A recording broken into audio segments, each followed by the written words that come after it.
Namaskar.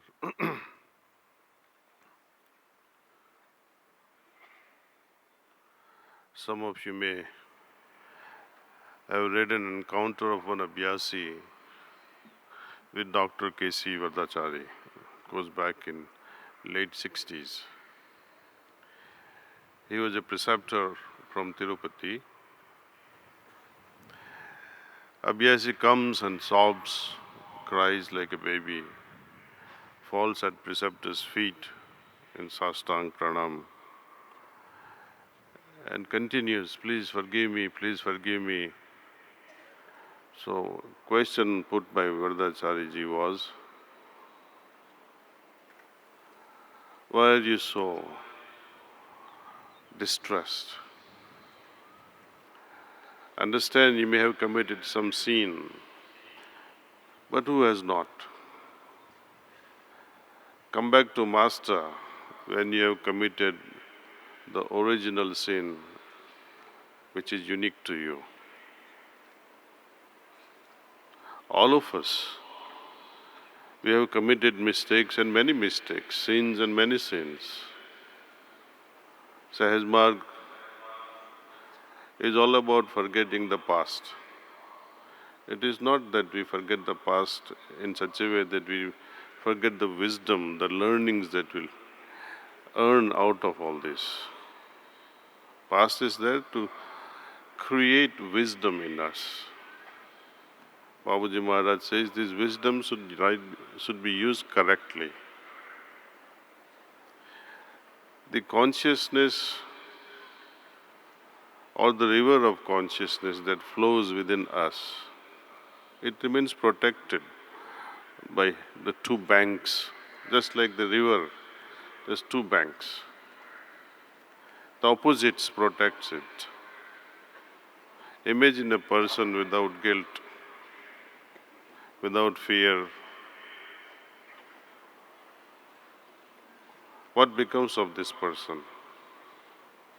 You do a wrong thing, and if you don't have guilt, how will your heart guide you in correcting? It's not going to happen. Having done something wrong, if your heart doesn't flutter with fear, it's a good sign. It only tells you that you have a greater level of conscience. Imagine a person without conscience, heart without conscience. Sahaj Marg tries to make us sensitized to all these paraphernalias in life. We are bound to make mistakes for sure. But moment we realize that this was my mistake, the same day, we pray to our Master to help us get out of this. The help will be immediate, more than you can imagine. You just have to ask Him. The help will come before you even finish the sentence. Sometimes some abhyasis who have unwanted thoughts during meditation. One abhyasi came to me, says, Kamlesh Bhai, during this meditation I was cursing you. I was trying to beat you up. I wanted to run away from you. I hated you. All these things. I said, you should have done it nicely. When you hate someone, when you want to beat up someone, even mentally, do it properly. This is only mental. But it shows some inner resistance. Moment we accept that this is my mistake, true repentance comes from within our heart. Whether the act for which I am repenting may have been committed 10 years back, or 100 lives before, if you come to that cognizance, this repentance will take care of everything. Guilt will go away, sin will be washed out. How long this samskara can last in us depends on our lifestyle. You must have heard a beautiful story from Mahabharata. At the last breath of Bhishma, Lord Krishna approaches him. When Bhishma puts a question to Lord Krishna and says, "Why such an end to my life which has been led spotless? I never committed such a mistake to deserve such a death, and that too at the hands of my dearest one, Arjun. How can I become victim to such a thing?" Lord Krishna says, "Visit your past lives and see what you'd committed." He scans through his past lives. 100 lives he scanned through, but he didn't find anything wrong. So Lord Krishna says, "Still go back." And he sees himself as a prince riding on a horse. He gets a snake, holds it in his hands, the tail, and swirls it and throws it. It falls on a thorny bush, and the snake dies on that thorny bush, pricked by so many thorns. And that's what happened to Bhishma, pricked by so many arrows at the hands of Arjun, his most beloved great-grandchild. Samskaras are not so easy to be escaped from. It is only through Sahajmarg we are able to get away from the glitches of samskaras in a very easy way. Babuji Maharaj used to say, जब खोपड़ी जाने वाली थी और turban चला गया, खुश रहो. भुगतना तो है ही है, लेकिन कम भुगत से निपट जाते हैं हम. संस्कार का असर तो पड़ेगा ही, but not in full swing. For a Sahajmarg Abhyasi, it is a boon. Only then you are able to practice without sufferings. Troubles we will always have, but suffering is different thing. Misery is a different thing.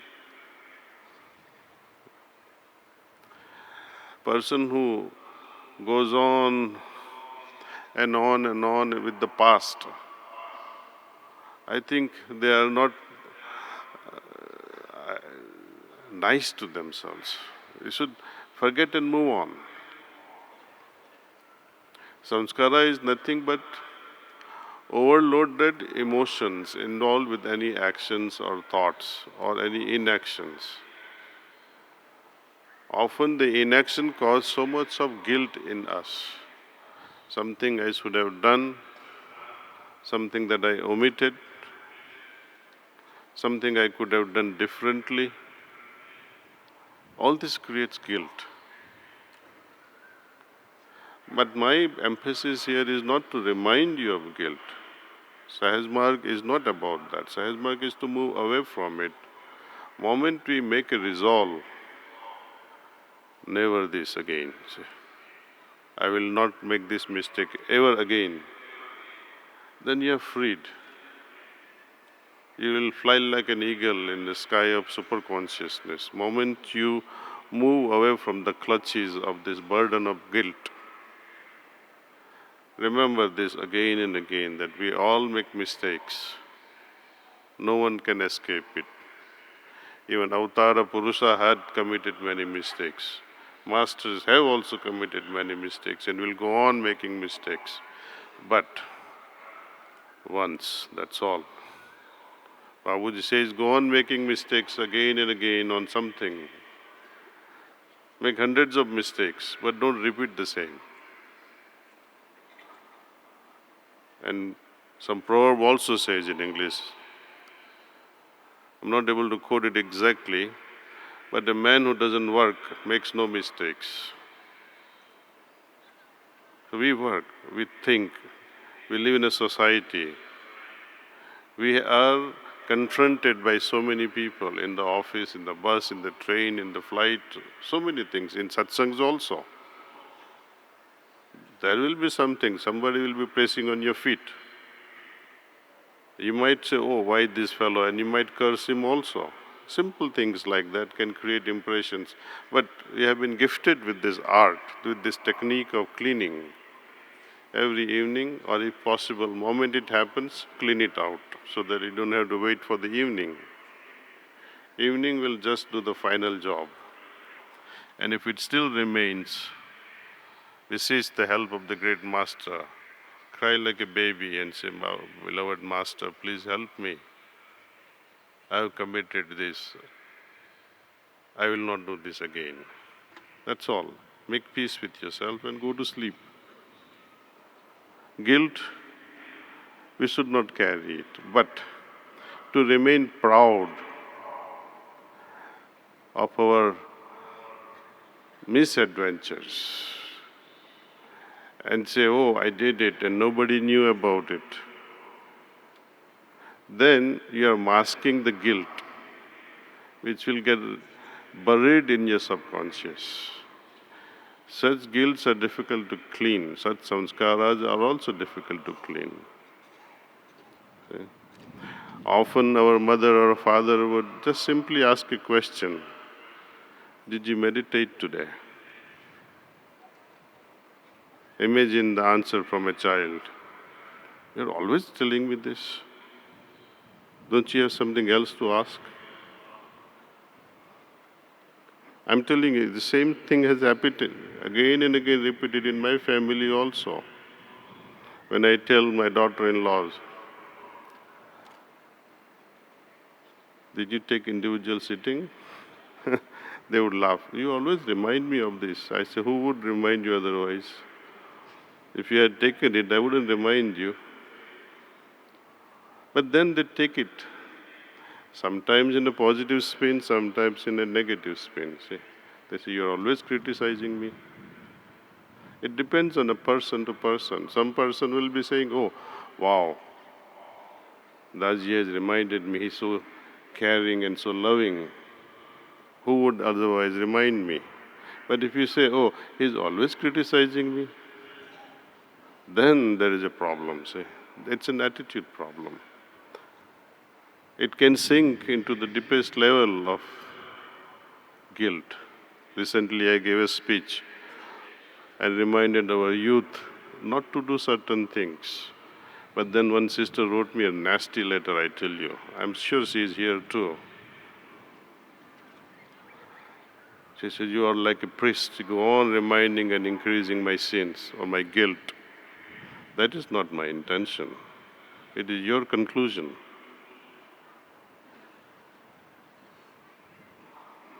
No one is interested, least the master, in deepening our guilt. I generally give a talk.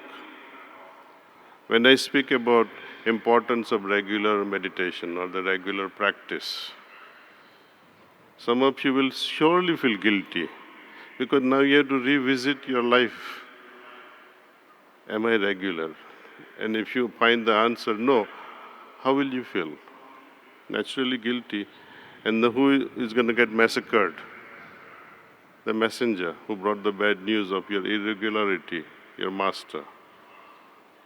You'll get upset with him, you'll get angry with him. So, oh, he's always reminding me of my irregular meditation. He's reminding me of my habits, he's reminding me of this and that. So, how to help such an individual who doesn't like even to listen? Even indirect hint will not be tolerable. I relinquish myself from such associates. There is no point. Remember when Lalaji's letter addressed, dictated to Babuji Maharaj, that please share this letter with every abhyasi. Those days, Babuji didn't have a typewriter. He hand-wrote those letters, maybe hundreds of them. Hand-wrote, same message on the postcard. Emphasizing the importance of meditating on point A and cleaning up point B. And there he clearly says, जो शख्स ये मुराकबा नहीं करेगा, उनकी जिम्मेदारी से हम अलहदा हो जाएंगे. Meaning, those individuals who will not practice this, we will relinquish ourselves from the responsibility of their progress. It's simple. If you want to blame master, you have a right to blame master when you have done your homework. Otherwise, keep quiet. Masters are not gunny bags, though they'll be happy to be pushed around, but it will not help you.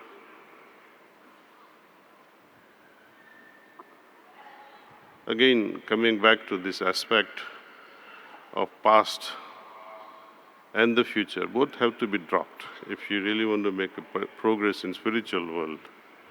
What matters for us is this moment. If I cannot achieve it now and say I'm going to practice later in the future, no. Start now. Someone asked Babuji Maharaj, what is the biggest sin one can have? Disobedience to master. But before you can say master, a master with your heart, question yourself, am I a disciple? Am I disciplined? Am I obeying? If this thing can be answered with yes, then I should say yes, you have a master. Otherwise, you don't. Thank you.